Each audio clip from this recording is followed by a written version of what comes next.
Hello everyone, have a great day. Welcome back to my YouTube channel MP at Mogan Palani. I hope previous videos la உங்களுக்கு புரிஞ்சிருக்கும்னு நினைக்கிறேன், right? Last வீடியோல நம்ம exercise 6.2 க்கு முன்னாடி இருக்க எக்ஸாம்பிள்ஸ்லாம் சால்வ் பண்ணி முடிச்சிருந்தோம். இன்னைக்கு வீடியோல அதோட கண்டினியூஷன், தட் இஸ் எக்ஸசைஸ் 6.2 அதை பேஸ் பண்ணி இருக்க क्वेश्चंस எல்லாம் பார்ப்போம், ரைட்? ஸோ எக்ஸசைஸ் 6.2ல ஃபர்ஸ்ட் क्वेश्चन என்ன அப்படின்னா, first one, show that the function given by f of x equal to 3x plus 17 is strictly increasing on r. மொத்த real நம்பர்லயும் இந்த ஃபங்க்ஷன் வந்து strictly increasing அப்படிங்கறத சொல்றாங்க. ஓகே, சொல்யூஷன் ஃபர்ஸ்ட் என்ன பண்றோம், given function f of x equal to 3x plus 17 அந்த function எடுத்துக்கிறோம். So differentiating both side with respect to x, ரெண்டு பக்கமும் x பொறுத்து differentiate பண்ணா what will get? ஸோ இதை differentiate பண்ணீங்கன்னா f dash of x equal to 3 which is greater than 0, right? ஏன்னா x differentiate பண்ணீங்கன்னா 1, so 3 into 1 which is 3, so greater than 0. அப்போ f dash of x வந்து greater than 0 for any value of x, right? For all value of x. ஏன்னா இங்க ஏதாவது x இருந்தால் தான் x க்கு வேல்யூ போடுறப்ப சைன் சேஞ்ச் எல்லாமே நடக்கும். It's a constant function which is always greater than 0 irrespective of the value of x. So for all x belongs to real number, therefore the function f of x is strictly increasing on r. எல்லா real நம்பர்லயும் இது வந்து strictly increasing அப்படிங்கிறது. in case greater than or equal to 0 வந்துச்சுன்னா just increasing பேசிக்கலாம்.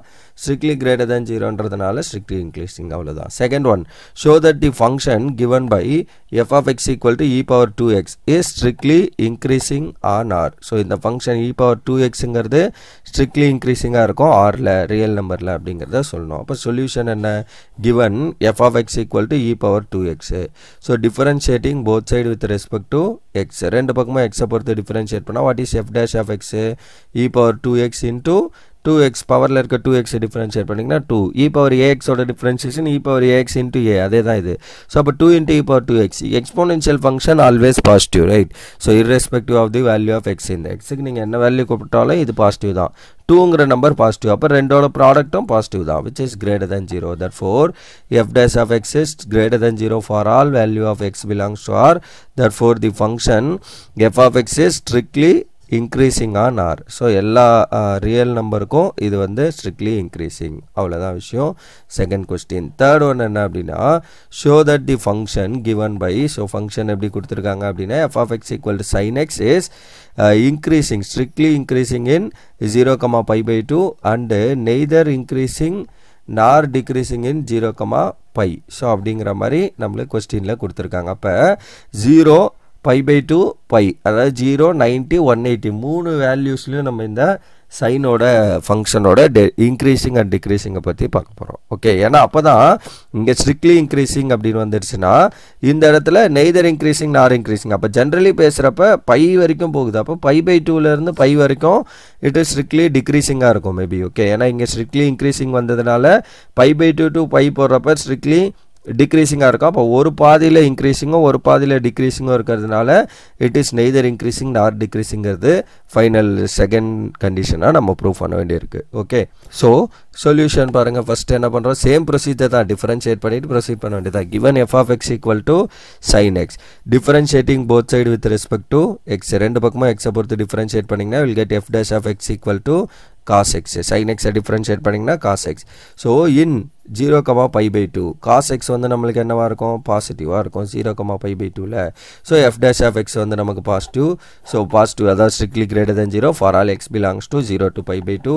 therefore the function is strictly increasing on 0 to pi by 2, strictly increasing வந்துடுச்சு. Okay, second one டிக்ரீசிங்கை பத்தி பேச போறோம். ஸோ அதுக்கு வருவோம். இப்போ இந்த இடத்துல நம்ம எழுதியிருக்கோம்ல cos x greater than 0 இந்த இன்டர்வல்ல, இது எப்படி பார்ப்போம், ஆல்ரெடி எக்ஸாம்பிள் போடுறப்ப இது சொல்லியிருக்கேன். கிராஃப் வரைஞ்சி கிராஃப்ல இருந்து நம்ம புரிஞ்சுக்கிட்டிங்கன்னா புரிஞ்சுது, ரைட்? ஸோ இப்போ இங்கே இருக்கும். ஸோ 0ல இருந்து cos 0ஓட வேல்யூ 1ன்னு வரும். நான் வரைகிறது cos xோட கிராஃபு. cos 0ஓட வேல்யூ 1, pi by 2ல இட் பிகம்ஸ் 0 and then piல it becomes -1. ஓகே, ஸோ இந்த இடத்துல pi இருக்கும், piல it becomes -1. ஓகே, ஸோ அப்போ இங்க இருந்து இப்படி வர ஃபங்க்ஷன். ஓகே, ஸோ இங்க இருந்து இப்படி வரும், இப்படி வந்து இப்படி நிற்கும். ஓகே, ஸோ அப்போ -1ல இட் இஸ் 1, தட் இஸ் பைல it is -1 and then remaining கேசஸ்ல இப்படி வரும். அப்போ இங்க இருந்து இப்படி வந்து இப்படி இருக்குமா ஃபங்க்ஷன். ஸோ அப்போ இந்த இடத்துல பாருங்க 0 to pi by 2, இந்த இடத்துல பார்க்குறப்ப இட் இஸ் டவுன், அப்போ இப்படி வரும் டிக்ரீசிங், ரைட்?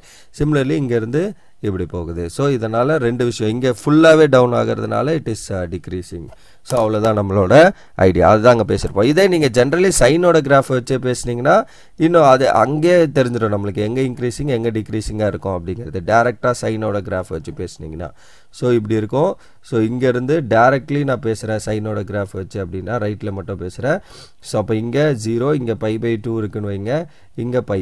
ஸோ சைன் 0ல் இட் பிகம் 0, இப்படி வரும் கிராஃப். ஓகே, ஸோ அப்போ சைன் 0லேருந்து π/2ல் இட் பிகம்ஸ் 1. ஓகே, ஸோ π/2ல் 1 வரும். அப்போ இங்கேருந்து π/2 வரைக்கும் இட் இஸ் இன்க்ரீசிங், π/2லேருந்து π வரைக்கும் என்ன ஆகுது, இட் இஸ் டிக்ரீசிங். ஸோ அவ்வளோதான், அதுதான் இந்த கிராஃப் வச்சே நம்ம டேரெக்டாக சொல்கிறது. அப்போ ஒரு போர்ஷனில் இன்க்ரீசிங்கோ இன்னொரு போர்ஷனில் டிக்ரீசிங்கோ இருக்கிறதுனால இந்த general interval 0 to π it is neither increasing nor decreasing அப்படிங்கிற கான்செப்ட் வந்துடும். Right, so that's all the idea. Right, so அவ்வளோதான் இந்த ஐடியா. ஃபஸ்ட்டு நீங்கள் கிவன் கிராஃப் வரைஞ்சிங்கனாலே உங்களுக்கு கொஸ்டினோட இன்க்ரீசிங் டிக்ரீசிங் எப்படிங்கிற இருக்குன்ற விஷயம் ஈஸியாக புரிஞ்சிடும். ஓகே, இப்போ செகண்ட் வந்து என்ன பண்ணலாம் அப்படின்னா π/2 to π பார்க்குறோம். ஆனால் நம்ம ஆப்ஷனில் இது இல்லவே இல்லையே π/2 to π. ஏன் இதை செக் பண்ணோம் அப்படின்னா, ஏன்னா நமக்கு ஜென்ரலி 0 to πன்னு கொடுத்துருக்காங்க. அப்போ 0 to π/2க்கு ஆல்ரெடி இங்கே மேலே பார்த்துட்டு ஸ்ட்ரிக்ட்லி இன்க்ரீசிங். அப்போ π/2லேருந்து π என்னவா இருக்கும் அப்படின்னு தெரிஞ்சுக்கிட்டிங்கன்னா நம்ம ஆல்மோஸ்ட் ப்ராப்ளத்தை முடிச்சிடலாம். இப்போ இந்த இடத்துல பார்த்தீங்கனாலே நமக்கு தெரிஞ்சது என்ன ஆச்சு, sin x π/2லேருந்து π வரப்போ இட் இஸ் டவுன், கீழே இறங்குது. அப்போ இட் இஸ் டிக்ரீசிங், பார்த்தாலே தெரியுது ஸ்ட்ரிக்ட்லி டிக்ரீசிங். இப்போ cos x is less than 0, இது ஏன் லெஸ் தென் 0, அங்கே கிரேட்டர் தென் 0 யார் போட்டோம், இப்போ தான் cos x ஓட டயக்ராம் வரைஞ்சேன். ரைட், ஸோ மேலே பார்ட் எப்படி இருந்தது, இந்த இடத்துல இங்கே இருந்தது π/2 வரைக்கும், π/2லேருந்து இப்படி கீழே வந்தது. ரைட்டா, 1ல் வந்து -1 வரும் π-ல. ஓகே, ஸோ அப்போ இங்கேருந்து இது வரைக்கும் பாசிட்டிவ்ல மேலே இருக்குது, இங்கேருந்து இது வரைக்கும் கீழே இருக்குது நெகட்டிவ்ல. ஸோ அதனால தான் நம்ம என்ன பண்ணுறோம், இந்த இன்டர்வலுக்கு பாசிட்டிவும் அண்ட் π/2 to π போடுறப்ப we are putting it as less than 0. therefore f dash of x வந்து less than 0 for all x belongs to π/2 to π.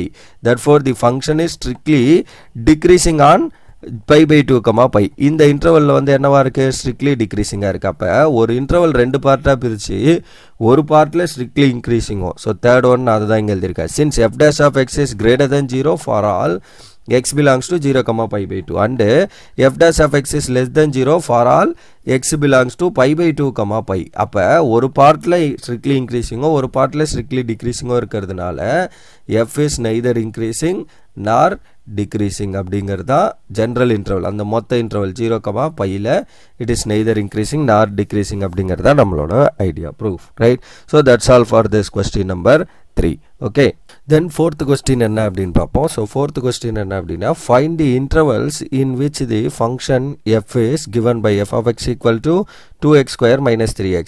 So இந்த ஃபங்க்ஷன் வந்து எந்த இன்டர்வலில் ஸ்ட்ரிக்ட்லி இன்க்ரீசிங்காக இருக்கும், எந்த இன்டர்வலில் ஸ்ட்ரிக்ட்லி டிக்ரீசிங்காக இருக்கும் அப்படிங்கிறத நம்ம கேள்வி. ஓகே, ஸோ இதுக்கு முன்னாடி நமக்கு ஒரு இன்டர்வல் கொடுத்துட்டு அதில் ஸ்ட்ரிக்ட்லி இன்க்ரீசிங் அதில் ஸ்ட்ரிக்ட்லி டிக்ரீசிங் அப்படின்னு ப்ரூவ் பண்ண சொன்னாங்க. இங்கே ஃபங்க்ஷன் கொடுத்துட்டு எந்த இன்டர்வலில் ஸ்ட்ரிக்ட்லி இன்க்ரீசிங் எந்த இன்டர்வலில் ஸ்ட்ரிக்ட்லி டிக்ரீசிங்னு கேட்டிருக்காங்க. அப்போ solution let f of x equal to 2x² - 3x அப்படின்றத எழுதிக்கிறோம். Differentiating both side with respect to x, ரெண்டு பக்கமும் எக்ஸை பொறுத்து டிஃபரன்ஷியேட் பண்ணால் f dash of x என்ன வரும், இதை டிஃபரன்ஷியேட் பண்ணிங்கன்னா 4x - 3. ஓகே, ஸோ இதை ஈக்குவேட்டிங் டு 0 பண்ணிங்கன்னா will get a critical point. அந்த பாயிண்ட்டை வச்சு தான் நம்ம என்ன பண்ணுவோம் அப்படின்னா இன்டர்வல் எப்படி டிவைட் பண்ணுதுன்னு பார்த்துட்டு அதுக்கப்புறம் solution. So 4x - 3 equal to 0, அதாவது f dash of x equating 0 பண்ணிங்கன்னா இந்த 3 இங்கே வந்துச்சுன்னா இது இங்கே 4 டிவைட் பண்ணிங்கன்னா x ஈக்குவல் டு 3/4. அப்போ the point x equal to 3/4 divide the line interval, அதாவது இதான் real number. Right, divides real interval into 2 பார்ட்ஸாக பிரிக்கும். ரைட்டா, ஏன்னா -∞ to ∞ நடுவில் ஒரு பாயிண்ட்டு. ஸோ -∞ இங்கே இருக்குது, +∞ இங்கே இருக்குன்னா நடுவில் 3/4 அப்படிங்கிற ஒரு பாயிண்ட் என்ன பண்ணுது இந்த இன்டர்வலை, ஸோ இந்த பக்கம் ஒரு பார்ட்டாகவும் இந்த பக்கம் இன்னொரு பார்ட்டாகவும் நம்மளுக்கு பிரிக்குது. ஸோ அதான் நான் இங்கே சொல்லியிருக்கேன். ஸோ -∞ to +3/4 ஒரு பார்ட்டாகவும் அண்டு 3/4 to +∞ இன்னொரு பார்ட்டாகவும் பிரிக்குது. அப்போ ஃபர்ஸ்ட் இன்டர்வல் இன் -∞, 3/4 இந்த இன்டர்வலில் ஸோ ஏதோ ஒரு பாயிண்ட்டை ரேண்டமாக எடுத்து, ஸோ எக்ஸாம்பிள்ஸ்லேயே பார்த்தோம். ரைட், ஒரு பாயிண்ட்டை ரேண்டமாக எடுத்து இந்த இன்டர்வலில் இருந்து f dash of xல் போட்டால் சைன் எப்படி வருதுன்னு பார்க்க போகிறோம். இப்போ இந்த இன்டர்வலில் 0 இருக்கும். So definitely so f dash of 0 போட்டிங்கன்னா என்ன ஆகும், 4x - 3 தான் f dash of x. அப்போ 4 × 0 - 3 which is -3 which is less than 0. அப்போ f dash of x வந்து நமக்கு என்ன வருது, strictly less than 0 இருக்குது. அப்போ f is என்னது, strictly decreasing on -∞, plus 4. இதுதான் உங்களோட first subdivision, அதாவது first interval. Second one என்ன? Second one same in 3/4, infinity. அடுத்த interval. இங்க என்ன பண்ண போறோம்? Again இங்க எந்த ஒரு ரேண்டமா ஒரு பாயிண்ட். இப்போ 3/4 னா 0 point something, right? So அப்போ 1ங்கற நம்பர் இங்க டெஃபினட்டா இந்த இன்டர்வல்ல இருக்குமா? 0 point somethingல இருந்து infinity வரைக்கும் 1 நிறைய நம்பர் இருக்கும். நான் ஜஸ்ட் ரேண்டமா 1 எடுக்கிறேன். அப்போ f dash of 1 என்ன வரும்? 4 into 1 minus 3. அப்போ 4 minus 3 which is greater than 0, right? அப்போ f dash of x வந்து strictly greater than 0. ரேண்டமா ஒரு பாயிண்ட் போடுறப்பே என்ன இன்இக்வாலிட்டி வருதோ அதை வச்சு தான் நம்ம அதை பேசுவோம். அப்போ strictly greater than 0 வந்ததுனால f is என்னது? Strictly increasing on this interval 3/4, infinity. That's all for this question number 4, right? And that's all for this video. இதோட வந்து நான் இந்த வீடியோ வந்து ஸ்டாப் பண்ணிக்கிறேன். ஜஸ்ட் இதில் ஒரு 4 கொஸ்டின் பார்த்துருக்கோம். அப்கமிங் வீடியோவில் இதை பேஸ் பண்ணியிருக்க ரிமைனிங் ப்ராப்ளம்ஸ்லாம் வந்து நம்ம சால்வ் பண்ணுவோம், right? So that's all for this video. Remaining things அப்கமிங்கில் இதில் நிறைய நம்மளுக்கு எக்ஸசைஸ் ப்ராப்ளம் இருக்குது. ஸோ அந்த விஷயங்கள்லாம் நம்ம அப்கமிங் வீடியோஸில் பார்ப்போம், right? So that's all for this video. Remaining things we'll see in the next video.